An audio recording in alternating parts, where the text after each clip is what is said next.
아니, 이건 말도 안 돼. 미국 최고의 병원들을 모두 합쳐도 달성하지 못한 일을 한국의 단일 병원에서 해냈다고. 혹시 조작 아니야? 더 놀라운 건 17개 진료과에서 동시에 로봇 수술을 진행한다는 거야. 게다가 전신 마취가 불가능한 환자의 수술까지 성공했다던데 한국의 의사들은 무슨 비법이라도 있는 거 아니야? 2023년 12월 세계 의료계에 충격적인 소식이 전해졌습니다. 한국의 병원이 단일 병원으로는 세계 최초로 로봇 수술 4만 건을 달성했다는 발표였죠. 2005년 로봇 수술을 도입한 이후 18년 만에 쾌거였습니다. 특히 이 소식에 가장 큰 충격을 받은 건 미국의 의료진들이었습니다. 다빈치 로봇을 개발한 미국에서도 단일 병원이 달성하지 못한 기록이었기 때문이죠. 미국 최고의 로봇 수술 권위자로 알려진 메디컬 센터의 한 교수가 한국 의료계의 성과를 직접 확인하기 위해 한국행을 결심했다고 합니다. 그가 목격한 충격적인 현장. 지금 바로 시작합니다. 잠깐만요. 1초면 가능한 좋아요 버튼을 눌러주시면 영상 제작에 큰 힘이 됩니다. 안녕하세요. 저는 스탠포드 메디컬 센터에서 30년간 로봇 수술을 연구해온 로버트 윌슨입니다. 지난해까지만 해도 제가 세계 최고의 로봇 수술 전문가라고 자부했었죠. 하지만 그날 이후 제 자부심은 완전히 무너져 버렸습니다. 그날도 평소처럼 수술실에서 레지던트들과 수술 케이스 리뷰를 하고 있었어요. 그때 제 태블릿으로 한 통의 메일이 도착했습니다. 처음에는 단순한 실수라고 생각했죠. 우리 병원도 2만 건을 겨우 넘겼는데 아시아의 한 병원이 4만 건이라니요. 하지만 첨부된 자료들은 너무나 명확했습니다. 2005년부터 시작해 18년 만에 이룬 놀라운 성과였더군요. 더구나 그들은 비뇨기과부터 갑상선, 소화기회과까지 17개 진료과에서 로봇 수술을 시행하고 있었습니다. 사실 저는 한국 의료진들과 특별한 인연이 있습니다. 10년 전 제가 집도한 수술에서 실패를 겪었을 때였어요. 폐암사기에 뇌전이가 동반된 58세 남성 환자였는데 종양이 주요혈관을 감싸고 있어 수술이 거의 불가능한 상태였습니다. 저희 병원을 포함해 미국의 5개 대형 병원이 모두 수술을 거절했죠. 그런데 6개월 후 그 환자의 아들로부터 한 통의 이메일을 받았습니다. 한국의 한 대학병원에서 로봇 수술을 받고 완치됐다는 내용이었어요. 처음에는 믿기 힘들었습니다. 수술 기록을 보내달라고 요청했고 받아본 자료들은 저를 충격에 빠뜨렸죠. 한국의 의료진들은 우리가 시도조차 하지 못했던 방식으로 수술을 진행했더군요. 로봇팔을 이용해 혈관을 하나하나 분리하면서 종양을 제거하는 새로운 술기였습니다. 수술 시간은 놀랍게도 4시간, 출혈량은 100mm 미만이었죠. 당시 저는 그저 운이 좋았던 케이스라고 치부했습니다. 하지만 이번에 받은 4만 건이라는 숫자를 보니 그때가 떠오르더군요. 그들의 성공이 결코 우연이 아니었다는 걸 그제야 깨달았죠. 다음 날 아침, 저는 한국행 비행기 표를 예약했습니다. 세계 최고를 자부하던 의사가 배우러 간다는 게 조금 부끄럽기도 했지만 그들이 어떻게 이런 성과를 이뤄냈는지 직접 확인하고 싶었어요. 그리고 그것은 제 의료 인생에서 가장 현명한 결정이 되었습니다. 그 환자의 수술 기록을 본 후 저는 한동안 잠을 이루지 못했습니다. 30년 동안 쌓아온 제 자부심이 하룻밤 만에 무너져 내린 기분이었거든요. 사실 그때부터 저는 변화를 시작했답니다. 우선 우리 병원의 모든 로봇 수술 데이터를 다시 분석했어요. 지난 10년간의 실패 사례를 하나하나 검토하면서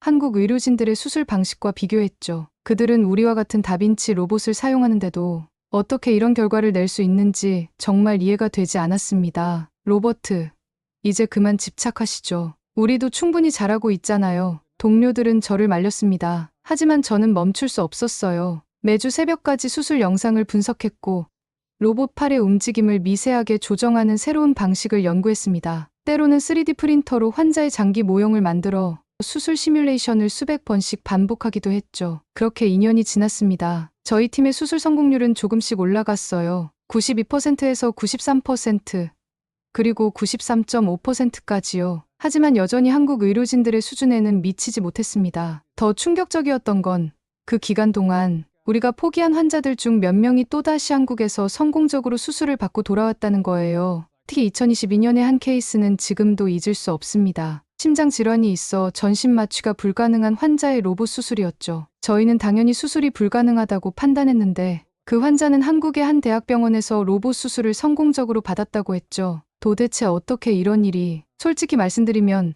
처음에는 굉장히 자존심이 상했어요. 하지만 점차 그 감정은 호기심으로 바뀌었습니다. 한국의 의료진들은 분명 우리가 모르는 무언가를 알고 있었거든요. 2023년 초, 저는 드디어 한국의 의료 논문들을 본격적으로 연구하기 시작했습니다. 그들은 단순히 로봇을 잘 다루는 게 아니었어요. 완전히 새로운 수술 패러다임을 만들어내고 있었죠. 가장 놀라웠던 건 한국의 대학병원들이 서로 적극적으로 정보를 공유한다는 사실이었습니다. 미국에서는 상상도 할 수 없는 일이었죠. 우리는 각자 도생하면서 자기 병원의 노하우를 절대 공개하지 않거든요. 하지만 한국은 달랐습니다. 그러던 중 2023년 12월 그 충격적인 사망권 달성 소식을 접하게 된 거예요.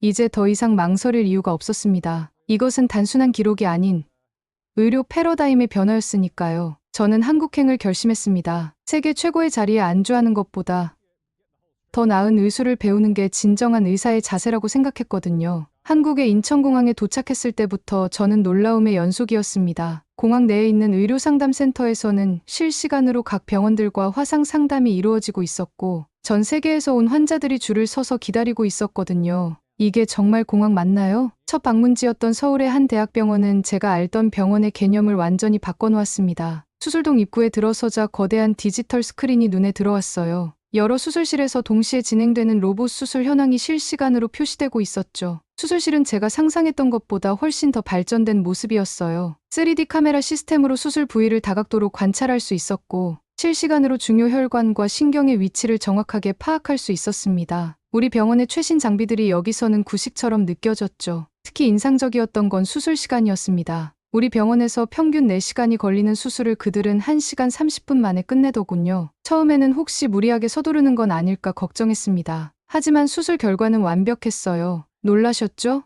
수술을 마친 집도이가 제 표정을 보며 미소 지었습니다. 빠르다고 해서 결코 서두르는 것은 아닙니다. 우리에게 로봇은 단순한 도구가 아니에요. 환자 한 분 한 분의 상태에 맞춰 최적의 치료를 제공하는 동반자죠. 첨단 장비는 우리가 더 정확하고 안전한 수술을 할 수 있게 돕는 도구일 뿐이에요. 그래서 오히려 더 신중하게, 하지만 더 효율적으로 수술할 수 있는 거죠. 또 한 가지 놀라웠던 건 글로벌 협력 시스템이었습니다. 복잡한 수술의 경우 미국, 유럽, 호주의 의료진들과 실시간으로 의견을 주고받으며 최적의 수술 방법을 결정하고 있었어요. 제가 그토록 고집해왔던 개인의 탁월함이라는 개념이 여기서는 통하지 않았습니다. 그날 밤 호텔로 돌아와 창밖을 바라보며 깊은 생각에 잠겼습니다. 불과 하루 만에 제가 알던 의료의 패러다임이 완전히 무너져 버렸거든요. 개인의 능력이 아닌 시스템의 힘, 경쟁이 아닌 협력의 가치를 보여주는 현장이었습니다. 그리고 이것은 시작에 불과했어요. 다음 날부터 저는 더 놀라운 한국 의료의 현실을 목격하게 되었으니까요. 한국 방문 일주일째,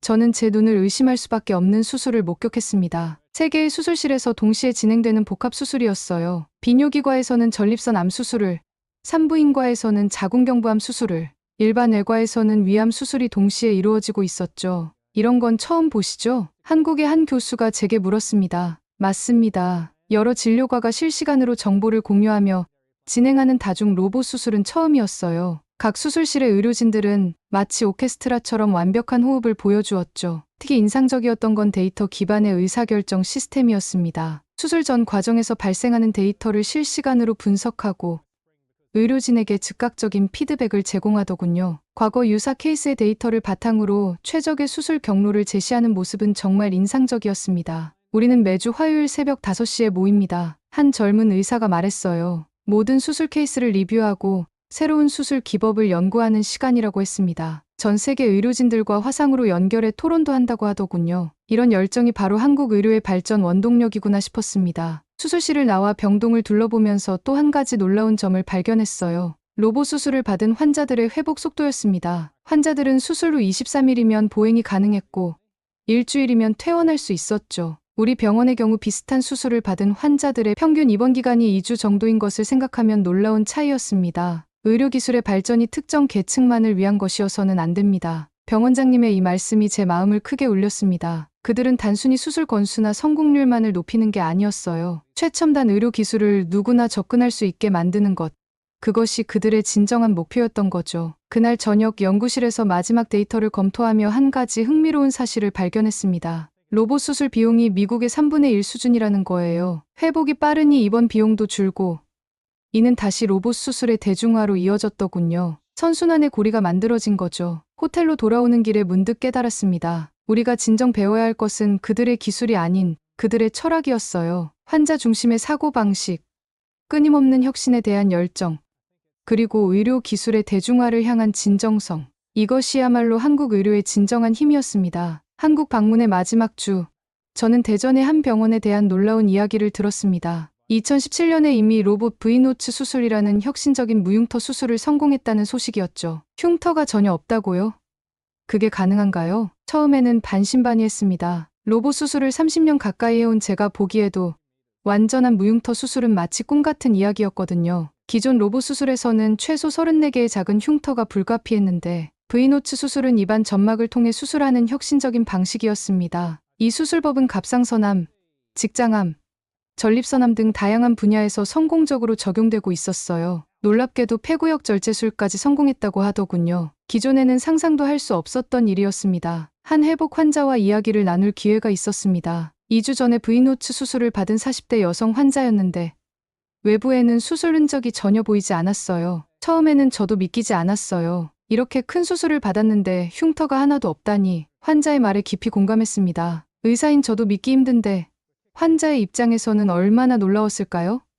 수술의 결과도 중요하지만 수술 후 환자의 삶의 질까지 고려한 이런 혁신이야말로 진정한 의료 발전이 아닐까 생각했습니다. 그날 저녁, 저는 미국의 동료들에게 긴 이메일을 썼습니다. V노츠 수술이 가져올 변화와 우리가 준비해야 할 것들에 대해서요. 더 이상 우리가 알던 방식만이 최선이 아닐 수 있다는 것, 그리고 새로운 도전을 두려워하지 말아야 한다는 것을 강조했죠. 다음 날 아침, 저는 한국의 또 다른 혁신을 보기 위해 S병원으로 향했습니다. 가는 길에 문득 이런 생각이 들더라고요. 의료 혁신은 이제 더 이상 특정 국가나 병원의 전유물이 아니구나. 누구든 환자를 위해 더 나은 방법을 고민하고 그것을 실현시킬 용기만 있다면 새로운 길을 열 수 있겠구나. S병원 방문 첫날, 저는 한국 로봇 수술의 실제 현황을 자세히 살펴볼 수 있었습니다. 2024년 초까지 2만 건이 넘는 로봇 수술을 진행했고, 특히 2023년 한 해에만 3,400건의 수술을 성공적으로 마쳤다는 사실이 인상적이었습니다. 한국에는 현재 165대의 수술 로봇이 있습니다. 한 교수님의 설명이었어요. 상급종합병원의 보급률이 98%에 달하고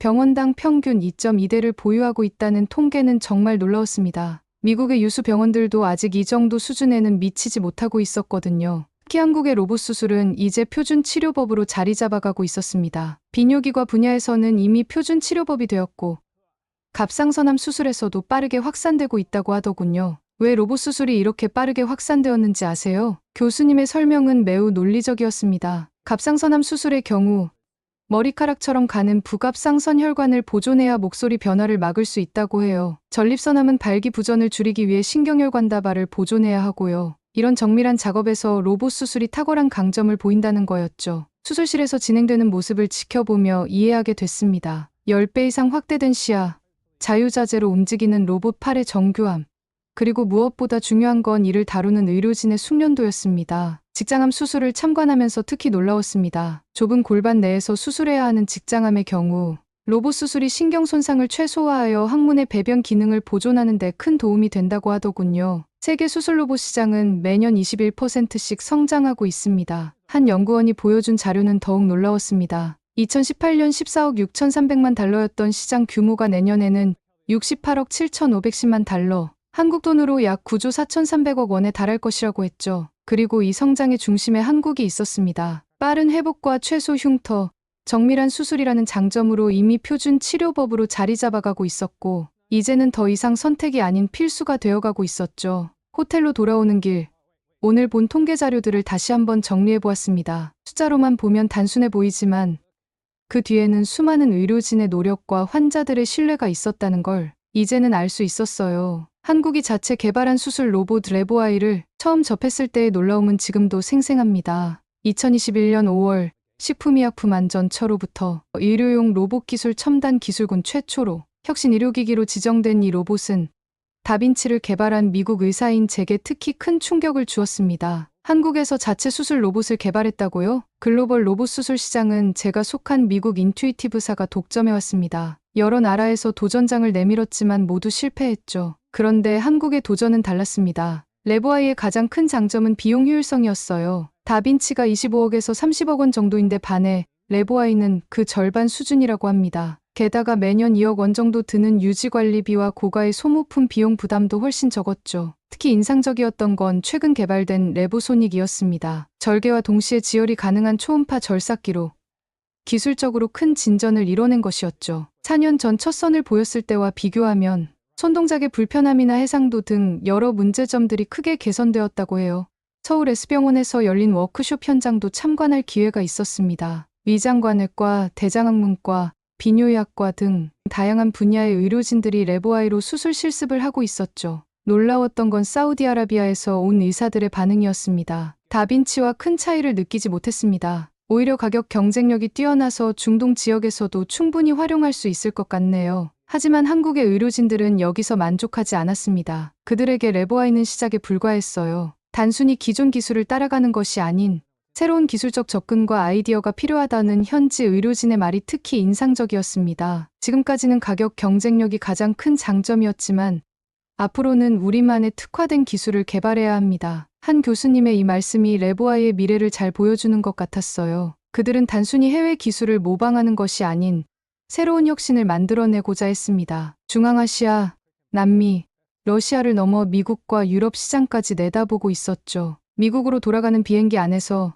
저는 깊은 생각에 잠겼습니다. 한국의 도전은 단순한 기술 개발을 넘어 더 많은 환자에게 더 나은 진료를 제공하려는 진정성 있는 도전이었기 때문입니다. 귀국을 앞둔 시점에서 한국외과로봇 수술학회의 한 교수님과 마지막 인터뷰를 가졌습니다. 그분이 들려준 이야기는 로봇 수술의 놀라운 성장사였어요. 2005년 고작 17건이었던 로봇 수술이 이제는 어떻게 변했는지 아세요? 교수님의 질문에 저는 한참을 생각했습니다. 미국의 경우 연간 수천 건 정도라고 답했죠. 그런데 교수님이 보여주신 자료는 저를 깜짝 놀라게 했어요. 한국의 주요 병원들의 성과를 보세요. S병원은 1만 건을 달성했고 E병원과 I병원도 각각 5천 건, 3천 건을 기록했습니다. 더 놀라운 건 로봇 수술의 적용 범위였습니다. 대장암, 위암, 간암, 유방암, 전립선암, 갑상선암 등 거의 모든 암 수술에 활용되고 있었어요. 비뇨기과 분야에서는 이미 표준 치료 방법으로 자리 잡았다고 하더군요. 왜 로봇 수술이 한국에서 이렇게 빠르게 확산되었을까요? 교수님은 그 이유를 명확하게 설명해 주셨습니다. 갑상선암이나 전립선암 같은 경우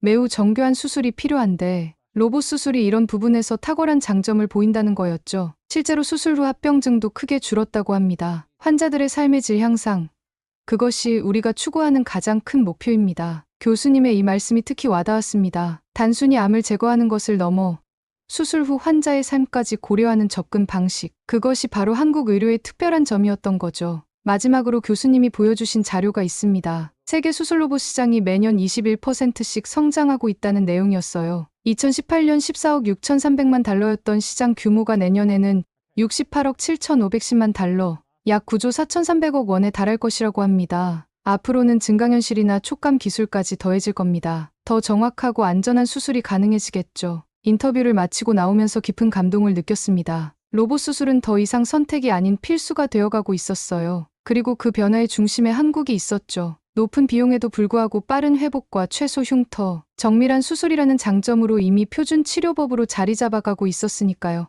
의료의 미래가 여기 있구나. 그날 밤 호텔로 돌아와 노트북에 마지막 기록을 남기며 이런 생각이 들었습니다. 한국의 의료진들이 이뤄낸 성과는 단순한 숫자의 나열이 아닌 의료 혁신의 새로운 이정표였으니까요. 한국에서의 마지막 아침, 모든 일정을 마치고 인천공항으로 향했습니다. 공항으로 가는 길에 지난 2주간의 경험이 주마등처럼 스쳐 지나갔어요. 불과 20년 전만 해도 17건에 불과했던 로봇 수술이 이제는 세계를 선도하는 수준에 이르렀다는 사실이 새삼 놀라웠습니다. 처음 한국을 방문했을 때 가졌던 의구심이 부끄러워질 정도였죠. 결국 중요한 건 환자라는 걸 깨달았습니다. 비행기 탑승을 기다리며 마지막으로 만난 교수님의 말씀이었어요. 한국의 의료진들이 이토록 빠르게 발전할 수 있었던 건 환자의 삶의 질 향상이라는 명확한 목표가 있었기 때문이라고 하더군요. 실제로 제가 본 한국의 로봇 수술은 단순한 기술의 과시가 아니었습니다. 전립선 암 환자의 발기 능력을 보존하고 갑상선 암 환자의 목소리를 지키고 직장암 환자의 배변 기능을 보호하는 등 환자의 수술 후 삶까지 고려한 세심한 접근이 인상적이었어요. 교수님,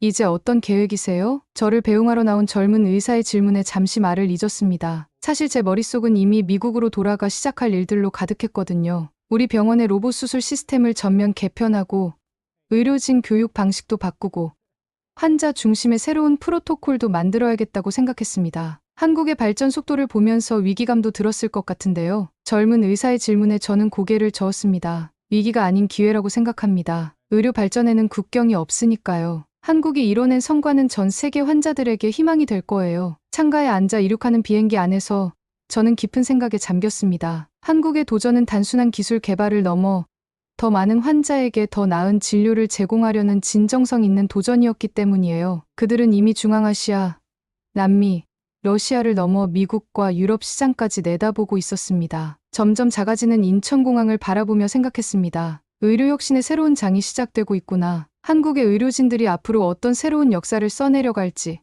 그들의 도전이 어떤 결실을 맺게 될지 저는 무척 기대가 됐습니다. 미국으로 돌아온 저는 병원 동료들 앞에서 한국 방문 결과 발표를 하게 되었습니다. 강의실은 제가 이야기를 시작하기도 전에 이미 가득 찼어요. 모두들 한국의 의료혁신에 대해 궁금해했기 때문이죠. 로봇 수술의 미래는 이미 시작되었습니다. 제 첫마디에 동료들이 의아한 표정을 지었습니다. 세계 최고의 의료 기술을 자랑하는 미국의 의사가 아시아의 의료 기술을 이렇게 높이 평가하는 것이 의외였나 봅니다. 2005년 고작 17권으로 시작한 나라가 어떻게 20년 만에 세계를 놀라게 했는지 아십니까? 프레젠테이션을 시작하며 던진 질문이었어요. 한 병원의 로봇 수술 4만 건 달성, 연간 21%씩 성장하는 시장 규모, 세계 최초의 무흉터 수술, 자체 개발한 수술 로봇까지 제가 본 모든 것들을 설명할 때마다 청중들의 표정이 달라졌습니다. 이제는 우리가 배워야 할 때입니다. 발표가 끝난 후 병원장님이 저를 따로 불렀어요. 한국의 의료 시스템을 벤치마킹하자는 제안이었습니다. 특히 환자 중심의 접근 방식과 의료진 교육 시스템에 큰 관심을 보이셨죠. 실제로 제가 돌아온 후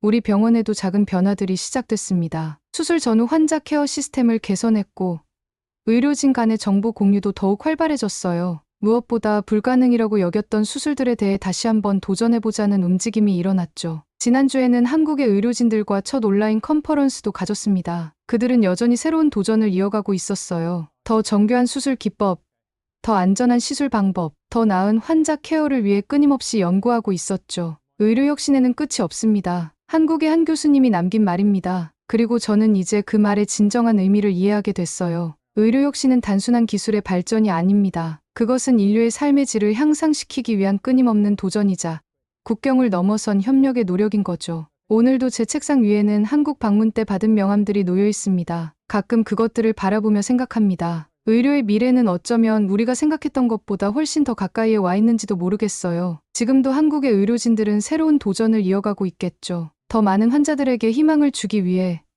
더 나은 치료법을 개발하기 위해 밤낮 없이 연구하고 있을 거예요. 저는 그들이 또 어떤 놀라운 혁신을 이뤄낼지 정말 궁금합니다. 한국의 의료 기술이 세계를 더 건강하게 만드는 그날까지 저도 그들과 함께하고 싶네요. 오늘 사연은 여기까지입니다. 세계 최고의 로봇 수술 전문의가 전해온 한국 의료 기술의 혁신 이야기 어떠셨나요? 단순한 수술 건수의 기록이 아닌 환자를 먼저 생각하는 한국 의료진들의 진정성과 끊임없는 도전 정신이 가슴 뭉클하게 다가왔습니다. 특히 2005년 고작 17권으로 시작해 이제는 세계가 주목하는 로봇 수술 강국이 되기까지 한국 의료진들의 열정과 노력이 만들어낸 성과의 자부심을 느낄 수 있었죠. 자체 개발한 레보아이를 통해 더 많은 환자들에게 혜택을 주려는 모습도 인상적이었습니다. 여러분은 한국의 의료 기술 발전에 대해 어떻게 생각하시나요? 여러분의 생각을 댓글로 들려주세요. 감동뭉클에서는 여러분의 소중한 마음을 모아 사연 주인공들에게 전해드리고 있습니다. 여러분 주변에 감동적이거나 재미있는 실제 사연들을 제보받고 있으니 언제든 저희 공식 메일로 제보해주세요. 오늘 들려드린 사연이 마음에 드셨다면 구독과 좋아요 눌러주시고 주변 분들과도 공유해주세요. 여러분의 작은 관심과 응원이 더욱 좋은 콘텐츠를 만드는 데 큰 힘이 됩니다. 오늘도 여러분의 하루의 작은 즐거움이라도 되었기를 바라며 지금까지 감동뭉클이었습니다. 끝까지 시청해주셔서 감사합니다. 다음에 더 감동적인 사연으로 찾아뵙겠습니다.